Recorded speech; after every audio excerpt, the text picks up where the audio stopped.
Gary, a point and a clean sheet. What are your reflections on today's result?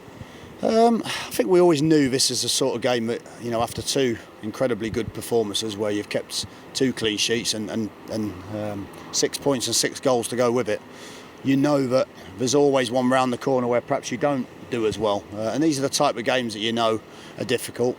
We'd warned the players about it, we'd prepared in the week for it. And I think first half you could just see that we didn't do the things we spoke about in the dressing room before. We didn't play with quality forward. We didn't run with quality forward, and just struggled for a little bit of control in those opening periods. I think we had to mix up John's position, so we ended up playing John a little bit wider and Davo in the hole just to see if we could win second balls and then get it wide. Just didn't have enough width for control first half, so a little bit disappointed with that. Very disappointed with having to make a change after 25 minutes. At the time I just felt as though John had nicked it away from Baker and he was just simply too quick. But when I watched it again, it's a very, very poor challenge. He's dived in, he's caught him around the knee with his foot up. And I have to be honest, if you watched it again, you would see it should really be a straight red card. But I know the game's so quick, and I know the players made an attempt to play the ball, but the ball's nowhere near where his foot is. So really, really disappointed with that one. For us then to get in at half-time and be 0-0, I think was a blessing. And I just said to the lads, listen, you've got a great opportunity because we've not even started that first half, nowhere near what we want to do. I thought we came out second half with a little more desire to put a bit of quality in the game and to stamp our quality onto the game. And I thought we did. We had more control, we kept our width, we moved the ball around better. Up until around the edge of the box, we got into the final third okay, but we just didn't quite make enough of it. We had a couple of chances where we should shoot earlier, when we tried to do too much after getting into a great position with good play. I think Mags cuts inside, fantastic shot, but the keeper does very well to deal with the movement on the ball. But again, you can only be disappointed with those things, but I'd rather be disappointed with that than a poor performance. So just needed a bit more quality, needed to take advantage better with the positions that we had. But it's another clean sheet, it's 3 clean sheets in a row, another strong defensive performance, and we'll take that and we'll move on. Well, as you mentioned that, it's a good sign, isn't it, where you've not been at your best, certainly in an attacking sense, but to come away with a point which has taken you into the playoffs as well.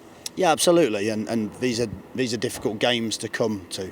You've got to remember Middlesbrough lost 1-0 down here. They actually beat Middlesbrough 1-0 away as well. So you can see the sort of games that, or the sort of performances that Bristol are capable of doing. I do believe, when I've seen them, certainly early on in the season, they've played really well, but perhaps just not won enough games, whether that's goals, whether that's taking their chances or whatever that is. But they certainly played for John today. And you can hear the crowd lift when you give them that opportunity, and that was my problem. First half, I felt we gave them those opportunities to lift the crowd, and we didn't quite do our jobs properly first half. But a great bunch. I think once again it's another game where the opposition looked a little bit like they were fatiguing towards the end of the game.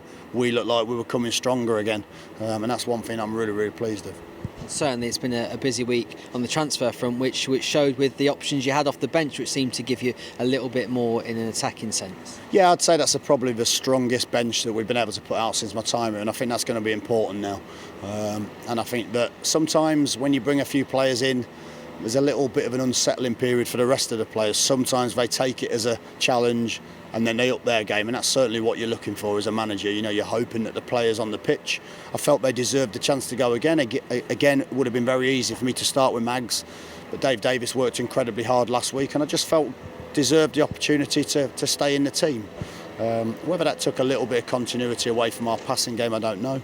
But like you say, it'll take a while for some of those players to settle. Again, Diego comes on, he's trying so hard to make an impact. I thought Vaughan, he came on for 10-15 minutes, looked very, very bright and very lively, and he's certainly one pushing for a start as well.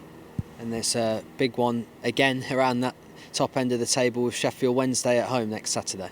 Yes, but they're all big games, aren't they, at the moment? And if you look at it, our performances in some ways have probably been better against the teams up and around us, and these are the games you look forward to. But I think that's 10 games. We've only lost 1 game in 10. So again, it's a really encouraging run. There's been some real consistency about the way we've gone about these games. like we said before, if you can't win the game, you make sure you don't lose it, take a point and move on. And we're really happy with our points tally at this moment in time and our recent form. But yeah, of course, next weekend's going to be a real challenge.